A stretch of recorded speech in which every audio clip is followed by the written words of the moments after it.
આજની થીમ મુજબ આપણે તાલ સાથે કસરત કરશું. શું કરશું બાળકો? ચાલો, આયરા એક ખંજરી વગાડશે એટલે આપણે શું કરવાની? તાલી પાડવાની.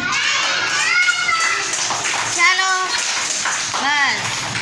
ચાલો, 2 વાર ખંજરી વગાડે એટલે ચપટી વગાડો. ચાલો, ચપટી વગાડો બધા બાળકો. હવે 3 વાર ખંજરી વગાડે બેટા એટલે શું કરશું?